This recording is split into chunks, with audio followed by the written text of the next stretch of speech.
Hello, guys, and welcome back to another installment of Galley Stories, stories of the Bering Sea and beyond. I'm your host, Mark Kaler. This next episode is going to be Bart Eaton, Captain Bart Eaton, episode 3. Continuing his story, this guy has got from 1939 to present, still kicking and scrapping and doing it all. Today we're going to be giving away a t-shirt and a hat from Galley Stories.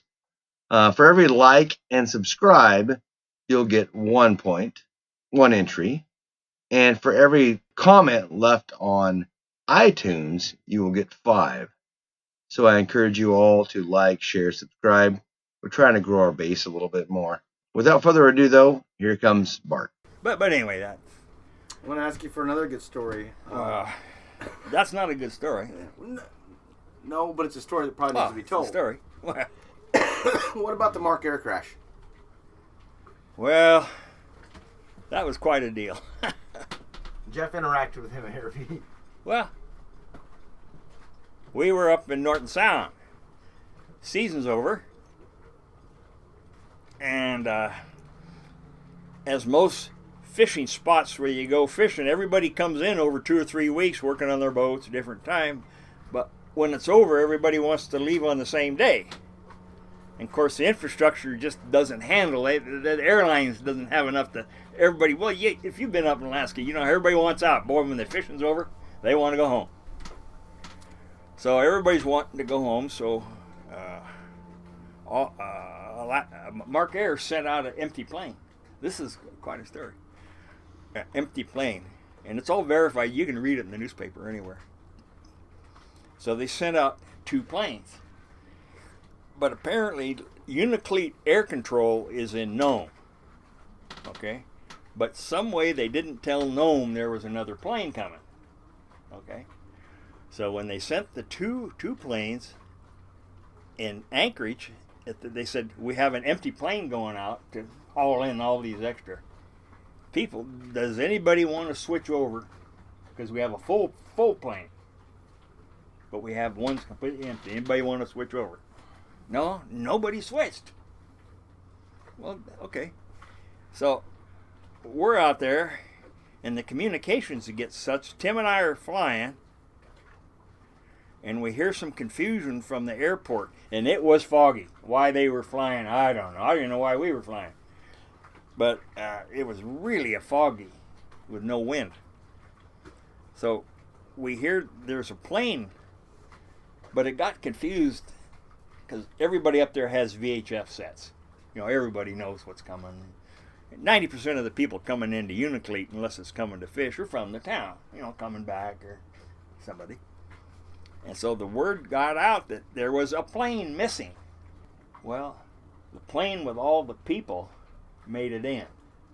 But on the VHF it got out, there's a plane missing. Nobody heard that the plane that had all the people was in. And nobody even knew there was a second plane. I'm not saying nobody, but 99% of the people didn't know there was a second plane. Well, boy, that set off a riot in town because everybody's got somebody coming in on this plane and it hadn't showed up. Well, it had showed up, but the second one hadn't.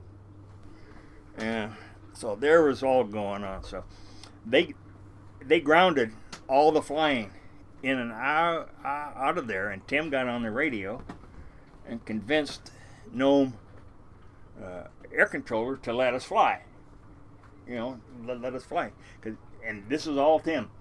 Tim had this idea. He says, we took off the door, and Dick Johnson got in. We took off the door, and Tim flew down the run. And you guys were in a helicopter? Or no. Yes, Tim, you were in a helicopter. No, he.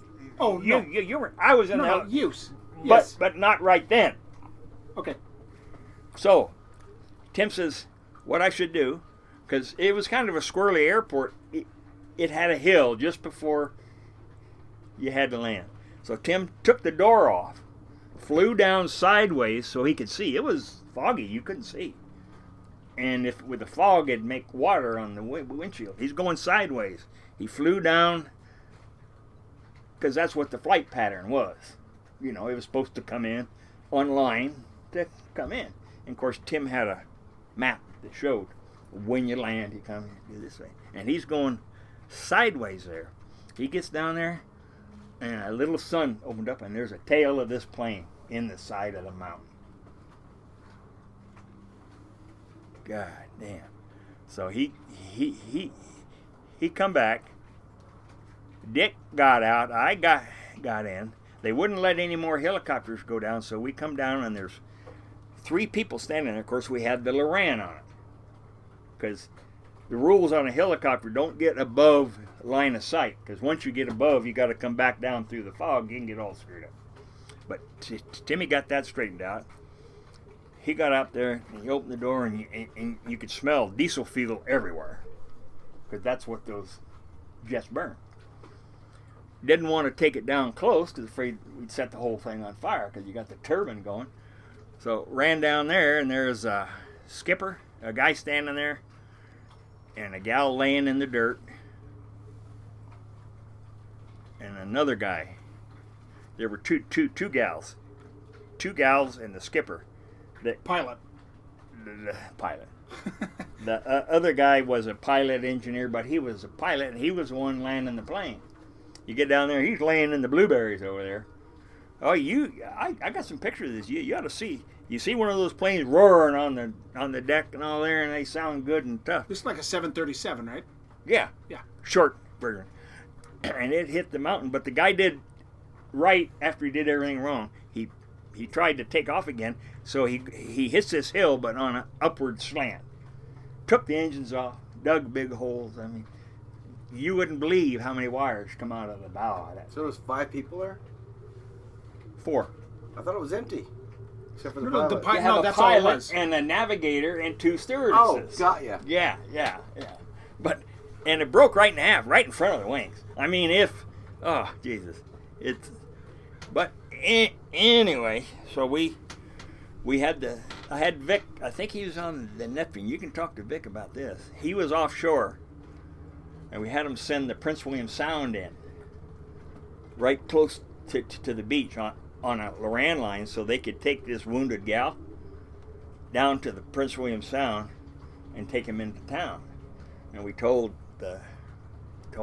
well, see, from where the plane wreck is, I couldn't talk to Unacleat. I could talk to Besborough Island and Nome. And I said, I'm trying to tell people what to do, and I got no authority to tell them anything. He said, my advice is keep that other plane on the ground until the helicopter gets in with this crew. And that was good advice anyway, because after it happened, FAA shut the whole airport down until they could send in a special plane to check all the electronic stuff. But this gal had to get to the hospital. She had to. And the engineer's laying down there. He was the guy landing the plane, and his eyes popped open. I knew his dad. Don fell. Anyway, first thing he did, opened his eyes. He says, "You think I'm going to get fired?" I'm thinking, boy, we got more in our hands. You worry about that. You always hear all this stuff on TV about the magic hour. Well, she was on the magic hour, no doubt. Tim got her in, and then they lifted that embargo on planes flying and got everybody out. Everybody was okay. Of course, we kind of lost track of them. They just got it, and they got gone. But the only thing about it is we did get hired to go out there later because it was full of meat and whiskey and booze in those little bottles. I filled a couple duffel bags. That was kind of our commission. But we got hired to go out there and take the meat off and dump it in the ocean so it didn't attract the bears, because they wanted to come out right away. And I guess the most invaluable part of that plane, I'm kind of making this up, is the cargo hatch. They aren't cheap. First thing they asked me on the phone, how's the cargo hatch? It looks good to me. So it all, but with everybody around there with snowmobiles and stuff, the only way you could travel out there. But anyway, I don't know, it was 6-7 weeks later. No, it was quicker than that. We had Bristol Bay going. And we get calls, as Chuck says, Bart, Tim, come on in town. We're going to have a lunch. I said, well, okay. So we get in there. It was the president of Mark Air was out there with a couple of the office people and this gal, this stewardess. Well, we didn't know till we just parked the helicopter and ran down to executives' lunchroom, and I didn't know, kind of recognized the gal, and so they talked, and well, we figured it out really quick, and Mark Air gave both Tim and I don't know who else got one, a pass to fly on Mark Air anywhere it went. Give us that thing. Anytime, anywhere. Of course, Mark Air's.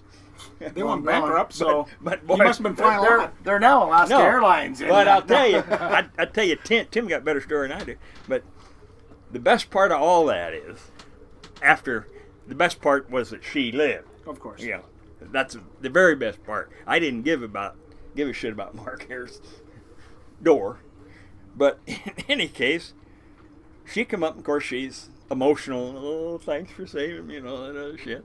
I mean, it was a nice gesture, especially that thing. And Tim was good at using free air passes. But every time I use it, I'd fly to Alaska on a Trident PO, But I was going somewhere. But if I wanted to go from Anchorage to Unaclade, I could fly with this pass. But everybody at every station, when you give them this pass, it was just like a card, a mileage card. But it had a number on it. Of course, they typed the number in, and they knew what the number meant. And here come the steward. You should see how many stewardesses are giving me hugs. And, for about a year there, we were pretty much, of course, we played it up as much as we could. Oh, you saved our, all that stuff. I'll take another cocktail. Yeah, no, it was great at the time. But then they thought they were going to win one with Alaska Airlines. It didn't work out too good. But anyway, that was quite a thing. It could have gone. Getting you here for such a limited amount of time, I've got to keep poking for the good stories. So I need to get the story about the chickens. Well, that's a Trident story. Let's hear it. Okay, well, at one time, we were looking at, to buy Tyson out of the, we actually have all those boats now, but to buy Tyson's share of Sea Alaska outfit. What was the name of that? Francis Alaska? Miller's. All Alaska. No. Francis Miller's company. Anyway, Tyson owned it then. So Chuck had been scheming on that for a long time. I didn't really give a damn one way. It's just more work, And so we were going to go back.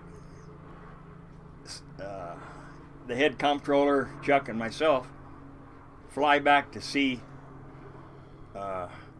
Tyson, Don Tyson, the billionaire Don Tyson. That's the only billionaire I think I've ever met. I ain't gonna give him that kind of credit. But in any case, we go back there, and of course, this was everybody goes to the airport in a different car and different planes, and because when something like that's going on, you're supposed to keep it tight. Employees find out and all that stuff. So we go back there and come back. Nothing ever happened on that, but all the times, like Chuck would say, Tyson was looking under our skirts. We were peeking under their skirts too. We were doing our due diligence while they're doing their due diligence. That due diligence stuff goes both ways. Yep. So, anyway, we get back. Chuck's in the office. The next day, nobody's supposed to know this.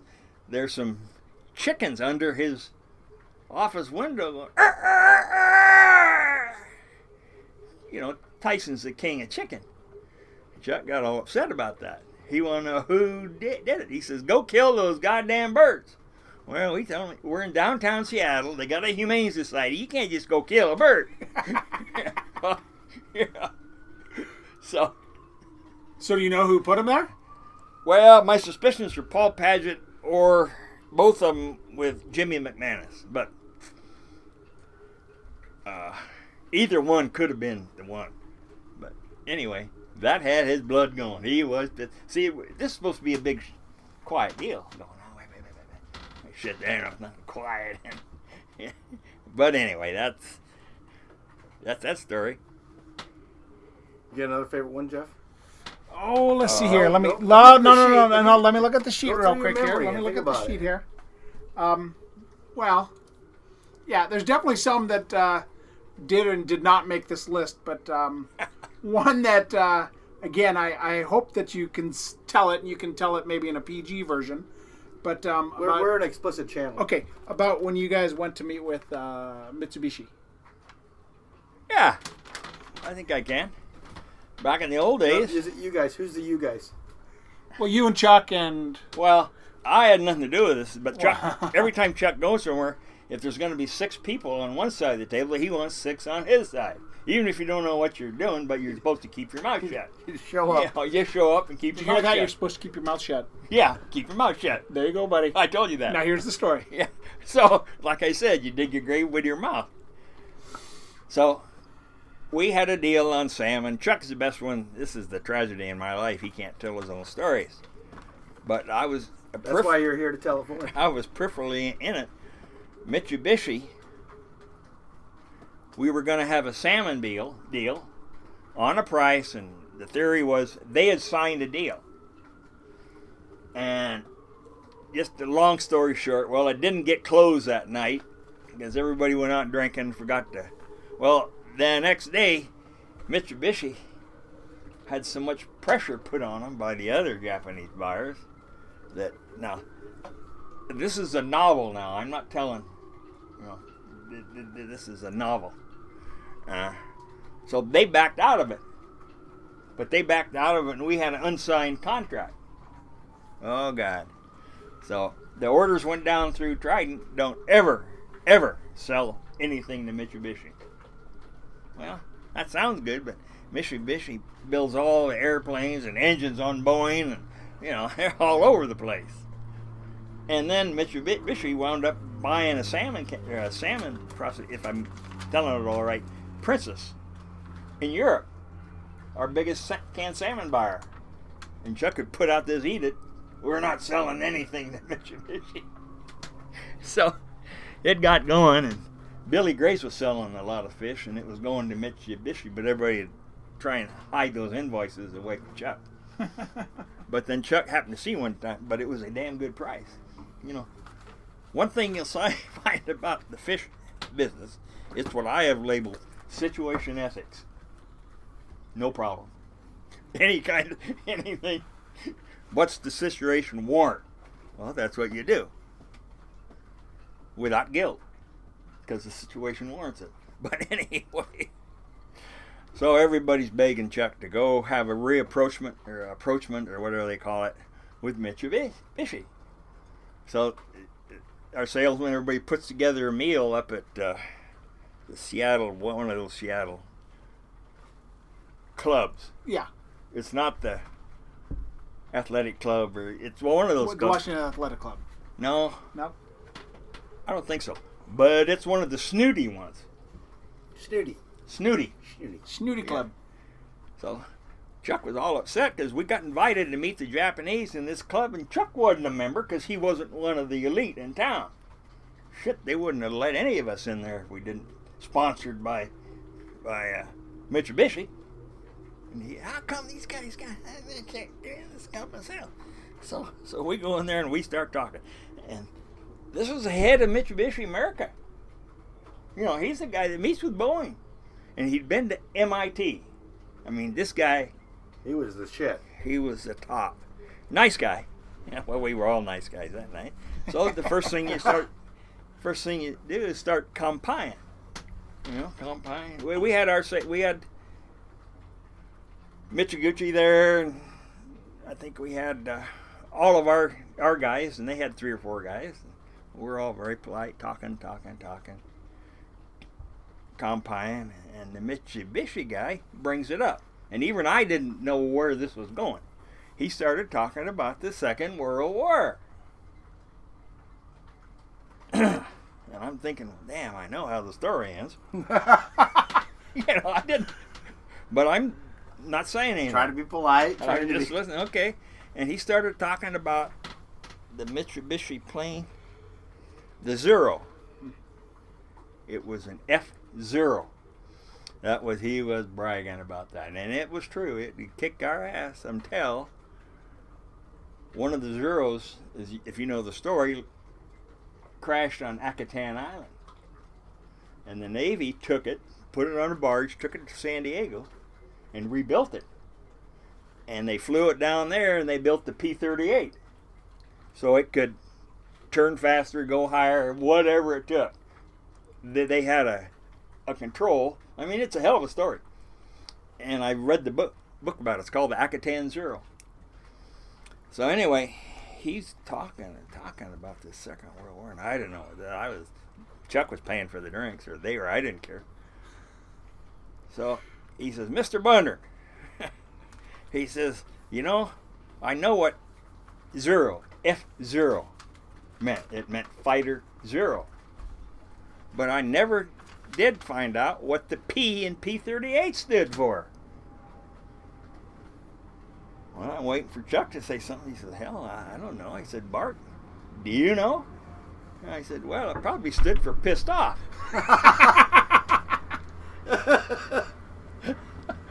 Of course, Chuck threw his hands up in the air, hit the table, the drinks all flew up. All of our Japanese and their Japanese, I screwed up. I could see those words going through the air, and I wanted to Pull them back. But that's pissed off. What do you think P stood for? I don't know where that came from. But anyway, that's one of our favorite in-house stories. So how did it end, though? How did the meeting end? Oh, I think we were all drunk. It went fine after we. Oh, the best part was this guy. I was pretty impressed with this guy. I'd been to MIT. I couldn't even mow their lawn.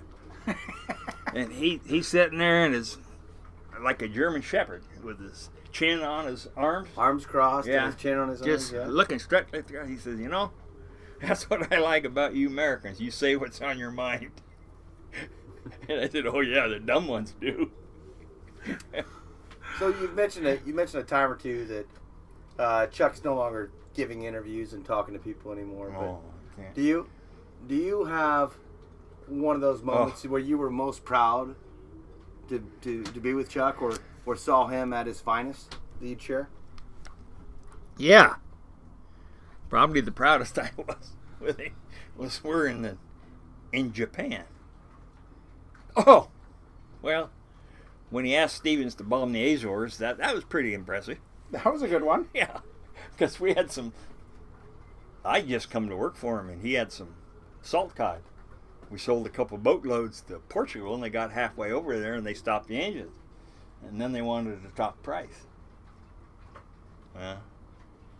So he said, come on, we're going back to see Stevens. So we go back to see Stevens. And Stevens says, well, what do you want me to do, Chuck? The Azores, we got military base, and we got all that. Chuck says, well, bomb the goddamn Azores. That's just what he said. Stevens rolled back in his chair. I can't do that. I was proud of him then. I was impressed. That impressed me. Bomb the Azores for some salt cod. But anyway, we've had some. I don't know what I'm supposed to do now. Might as well shut it off. No, we can pause or No, it's getting late. I'm an old guy. You got two. I've done my share. And if I live, I'll come back. I'll be back in the middle of the summer. But We'll hold you to that. oh well, I hope Good. yeah. I'm hoping you'll do some Okay, editing. here's one What? that I'd like to have you share. I'd It's, let my go ahead. I'd let my son edit it for me. Well, I can See, edit. I 'cause- mean, I could literally go until midnight with just half the stories I've heard. So. What he's keeping, because we started a deal some years ago where usually when a person dies, their oldest son is the one that does what do they call it? Obituary. The eulogy. Eulogy. So I said, well, okay, what we're going to do is we're going to start what I call the come clean list. Stuff I've done that I haven't told my wife. But he's going to tell it. I got a few of them. For sure. He's got a few, so you got to stand by for my come clean list. That's going to take 15 or 20 years. No, well, I hope. You ain't going down easy. But anyway. But how about the one, ConAgra? Oh! Meeting with ConAgra. Yeah. You know which one? Yeah. Let's Okay. have that one. Let's hear it. Okay. Well, Chuck always was impressed with this because when I started working for him, I lived in Issaquah, and I just do not like driving in a circle in one 24-hour period. So I'd come in, go to work, and back in those days, I'd sleep on Chuck's couch in his office and dry my feet off every morning because I have to have clean socks every morning. And in the sink, there was no shower over there. Or I'd go down to a boat. Sometimes I'd sleep on the Neptune, and then I'd go home on Friday a little early, instead of doing all this. It's still the same way today. All the guys take off Friday about 11. Oh, Yeah, Christ. I was going to say, that's nothing new. I was over here on Monday. I can always tell. I go up and see the girls. There's a lot of parking around here. What the hell's going on? Of course, they had all these seafood shows going in Sunny. But anyway, what was that story you were wanting me to tell? Well, about that you stayed at Trident. That you had a bunk at Yeah. Trident. Well, I had a little nice closet. I don't know who has that office now, but Joe Plesha. I put some wallpaper on it of a tropical scene. Is it a door you go into a little... Yeah. That's yeah. Joe Plesha's office. Well, I had a bench over there with my little 12-inch and TV, and I put a bunk in there made out of pallets.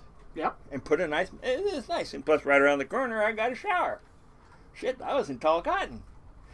I had a lot of funny things happening in there, but not in the room. But I'm in there. Of course, Chuck was always impressed with that. God damn, Bart. He says, because I know what he really wanted me to do was die at the desk, because that would make a good story. And I was swearing, I'm not going to die at that goddamn desk, because I know what you're going to tell everybody. He dedicated his life, because he'd always say that. But he never explained to people the reason I stayed there, because I don't like driving back across the bridge or doing this. I just didn't stay there, and I'm sleeping 6 feet from my desk. I'm back to work, just like sleeping on the wheelhouse of the boat. Boom, right boom, there. boom, boom. Yeah. And so, well, he'd tell that story to these ConAgra people too. It was kind of a Bart story, ha-ha story, The myth of Bart. Yeah. Well, you got to make your own myth. Nobody else will. So, anyway, we're back at ConAgra and we're going through our management meetings. They're always wanting to know, well, what's your plans? What's your plans? They were asking everybody, well, what's your plans? Because they were very high on successor management. First thing they'd have Chuck, and he'll tell you the same thing, is who's your successor? They admitted they didn't know anything about fish, but they wanted somebody that did if he got run over or fell out or something. It makes sense. Warren Buffett's the same damn way. I read a story about him and wanting to know who the successor is. So he's asking Chuck, and he's getting some mumbling. I was always humorous. He asked Steve, and he asked me. I'm thinking, not that he really give a shit, but he was a great guy. He treated me, all those ConAgra people. I said, well, and ConAgra had a brand new CFO. Starched shirt, striped, cufflinks, suspenders, right out of Hollywood, CFO. He'd only been there about 2 weeks. And I said, well, mister, I think I'd just like to get out of the damn closet. Being kind of a Trident joke. That was you? Yeah. Kind of a Trident joke. Yeah. In-house. Looking to get out of the closet. Mr. Fletcher laughed his ass off because he knew the story. Chuck's laughing. But this new CFO, his face just went blank. He thought I was having a coming out party or some guy. I hadn't thought of that. It's like... You were still thinking about sleeping in the closet. Yeah. Well, yeah, And this I guy's was- thinking, my dad's coming out of the closet. But it was just like that P-38 story. When I get to the punchline, it dawns on me, oh, maybe this is a little much. Maybe I got to rethink this edit. But I said that, and I could see. And I've always been kind of a guy, once I push the hot button, well, hell, go for it. What the hell. So Push the throttle forward. So Mr. Fletcher's trying to explain and everything, and this guy was just sitting there just kind of shaking. I got a good insight to what minorities feel like for that. But, and of course, after it's all over, we've been sitting there talking 12 hours, and everybody walks around the table shaking hands, and I walk around the table and go shake his hand, and he walked around that way. I go that way, he'd go that way. He never would shake my goddamn hand. Ask Steve, or if you can ask Chuck, he'll laugh about that getting out of the closet. Let me ask you a question. If this was it, and you could say something to Chuck, what would it be? Oh, jeez. Well, I've said about everything. I'm sure you have. I got to think on that. If it's the last thing I can say. Well, yeah, because you might be ornery. You might just be ornery. Well, even now, my grandpa always told me never throw a rock at somebody who can throw a boulder back, boy. So I got to come up. That's probably pretty good, solid advice. Oh, it saved me. I've had a few rocks go over my head. Jeff, how about you? You this legacy is going to be very long. No. Well, really, being on the sales side of things, growing up, my father as a fisherman, traveling. After high school and college, where I did some fishing, I was fortunate enough to start at Trident in sales, and obviously one of the greatest stories you can tell and sell in seafood, or really in any food business, is the story of Trident. Starting 1973, having a dream. Guys, Chuck and his whole team, working and building it to something where really no one really saw it until they got there. And even when you got there, sometimes you look back and you didn't know how you got there. So, I've been asked, our Trident's, greatest years, the last 45 or the last 50 years, I know that Chuck and I know that Joe would say that, you look forward, and we've had a great history. The history is incredible, but it really is up to everyone at Trident, to everyone in the industry, to really follow and to see that truly for this industry, for this company, the next 50 years is going to be the greatest years. So, all these stories, and I've said earlier, I've been so fortunate that I've been able to sit around a table and hear the stories from my dad, and back in the day when there was an Ivors here in Ballard, and to be able to sit at the Ivors, you guys up there 3 or 4 times. At the Ivors in Ballard, and to have Chuck show up, or to have Steve Okerlund drop by, or something like that, and just to hear these stories about all these people and the stories, and again, I mean, you've filled up two hours, or at least two episodes of this podcast, but my God, there are so many more stories. I mean, there really are, and well, everybody's. Well, sure. I mean, and again, that's something I've learned from you, is that if everyone has a story, but the question is, it's as you said, it's up to you to build your own myth. It's up to you to tell your own story, because really no one else gives a shit. So, but I mean, again, there's so many more stories. I mean, I just look here on my list. The Bristol Bay lawsuit, and all the stories around that, and again, there's so much more with the early days, in Kodiak and the fishing, and really, I think you've downplayed a little bit on your role, or the early days with the Magnuson-Stevens Act, and really the impact that you had with really shaping where this industry is today, and the Trident going through the Americanization and the inshore offshore and all those. I think it's not only Trident, though. I mean, of course, for me on this podcast, it's all about the fleet. And yeah. You guys have heard me say fleet. When I say fleet, I mean all of us. Sure. And I mean, well, that's hard to, because I went through that because I was a fisherman. I was in every organization doing all that, and I started being, and then I'm on both sides, because Chuck always used to say, "When you gonna turn your goddamn hat around?" Instead of being a processor hat, you're a fisherman hat. Well, you have to be a little sensitive to that kind of stuff, but that's like the time I was up at Craig, sport fishing. I'm wearing, and they had a Burger King up there. Is this still on? They had a Burger King, and I'd go in there every morning for my coffee and my donut or whatever the hell they had. And they had a silver salmon strike going on, but that was the trollers. But Trident was Trident, and we didn't have anything to do with that. But I'm in there getting my coffee, and I'm wearing my Trident hat, and I see about 15 guys sitting over around a table talking and waving their arms. Well, I knew what was going on without hearing anything, but the strike's going to town, small town. And I get my coffee, and I go to walk out, and this one guy who I knew, big burly guy, troller. These troller guys, they run the whole boat by themselves. These guys are something else. And the guy hollered, "Hey!" And he said, "Where'd you get that Trident hat?" Kind of antagonistic about it. And I pulled it off, and I looked at it, and I threw it on the ground. I said, "That's the only thing I got for free from these cheap sons of bitches." "Hey, come on over here!" They wanted me to join. So, you got to be able to think on your feet when you're on both sides. Didn't you pay someone to take a Trident gear off one time? Well, I was up at a North Pacific Council meeting, and there was a guy from Tuxuk or from somewhere up there.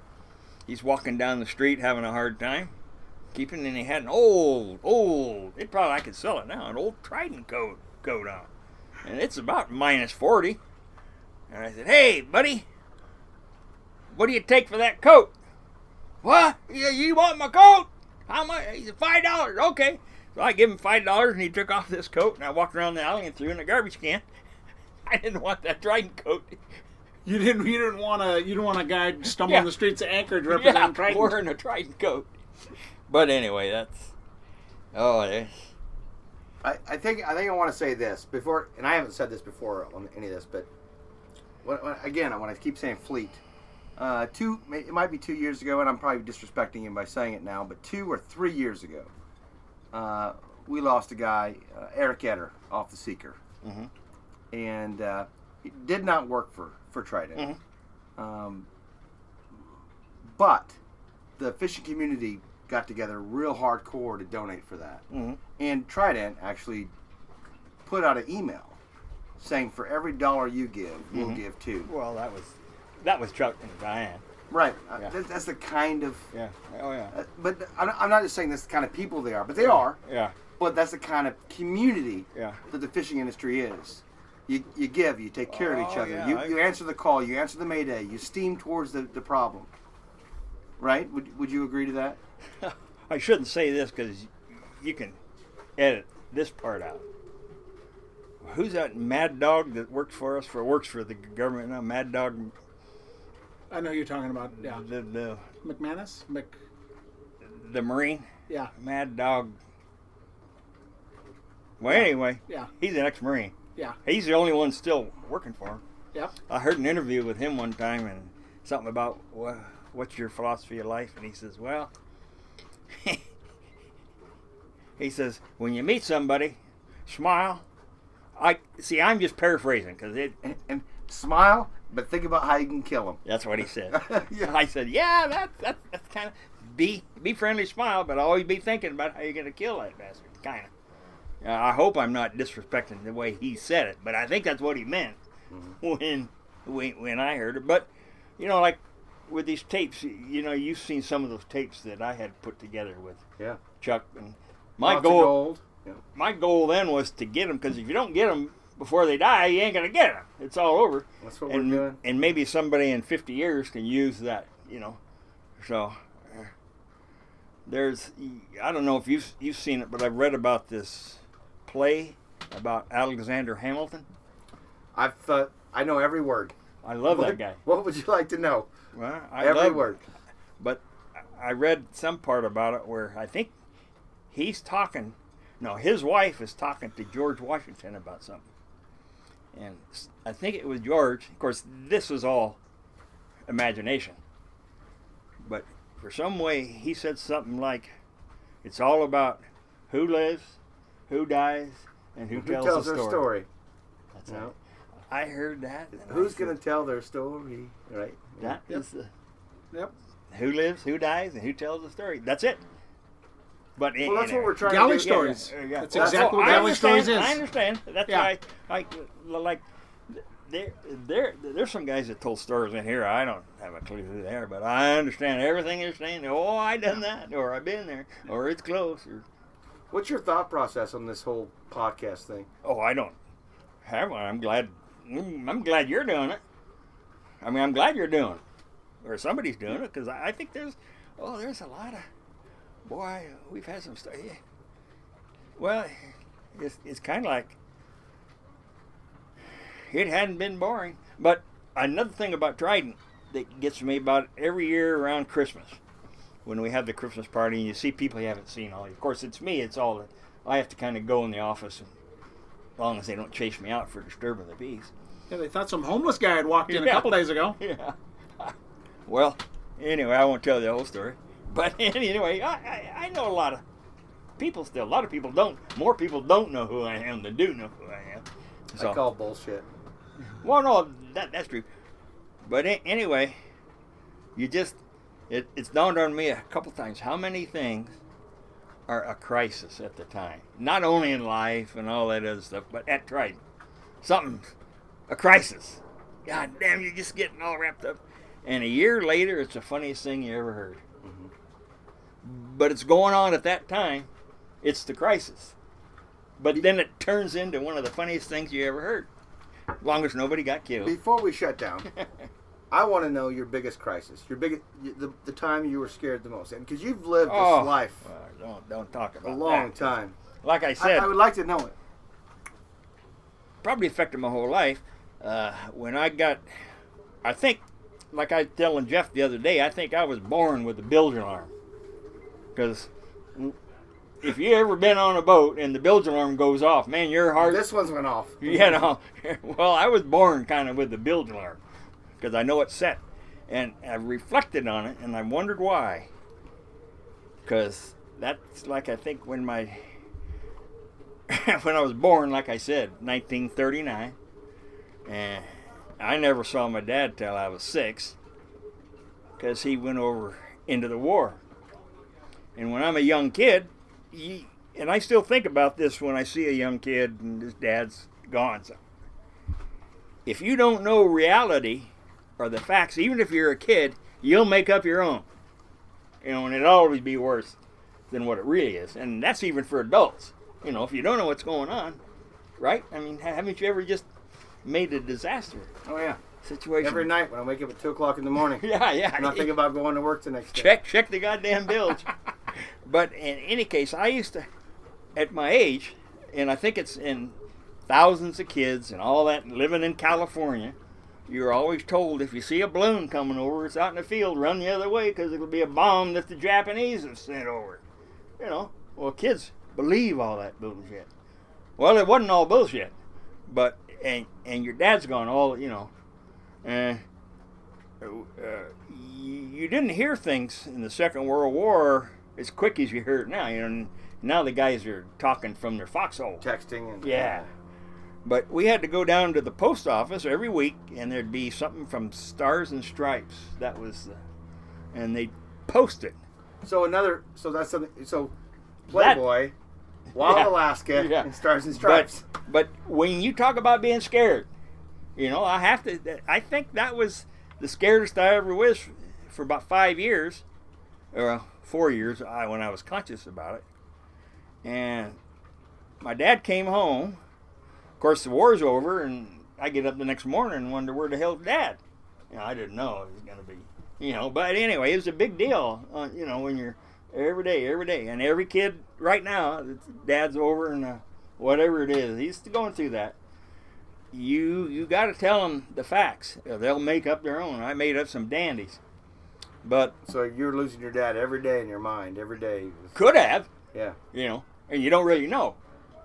That was your scariest time, was when you were on land, and I think it was, but yeah. I think that's what set the bilge pump thing. Where I pretty jump. Always on alert. There's always a low pressure area somewhere. I tell the crew, there's always a low pressure out there going to get your ass. But in any case, the reason I really believe this because he come home. I'm about 6, and when I was a kid, we never had a 4th of July. you had 4th of July, but you couldn't have fireworks. You know, you had shades on your windows.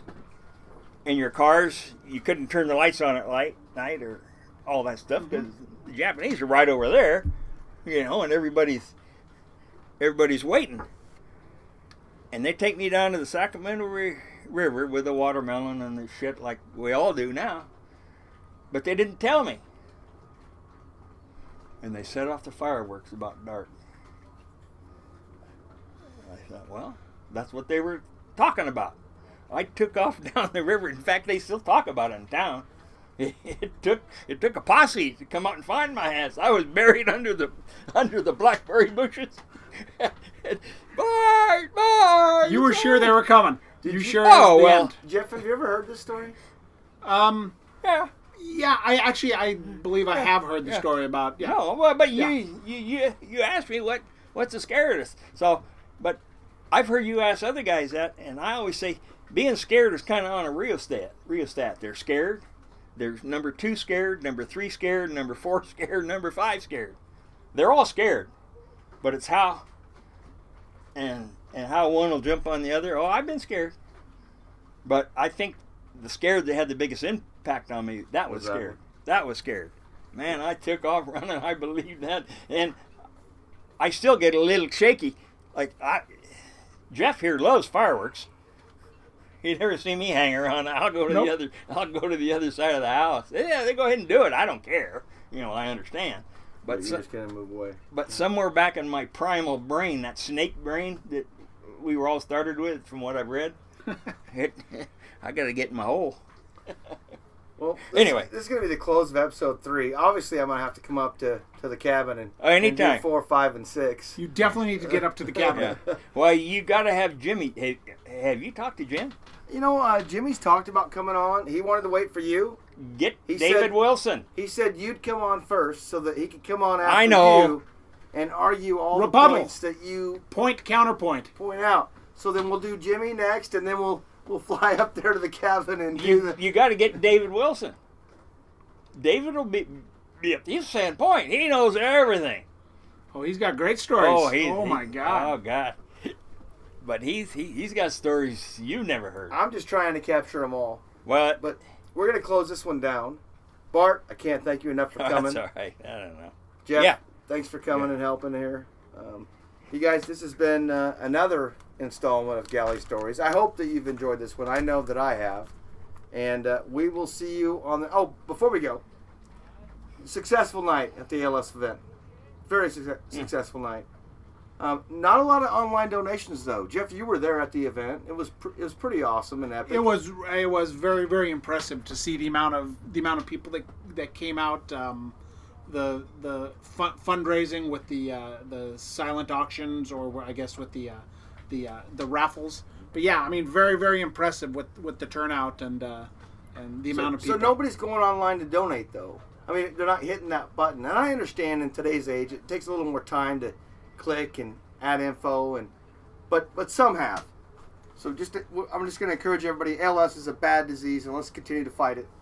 Do that search for Pat Dwyer ALS, and let's donate.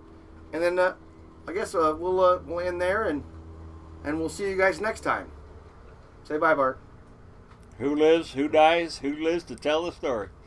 Thank you.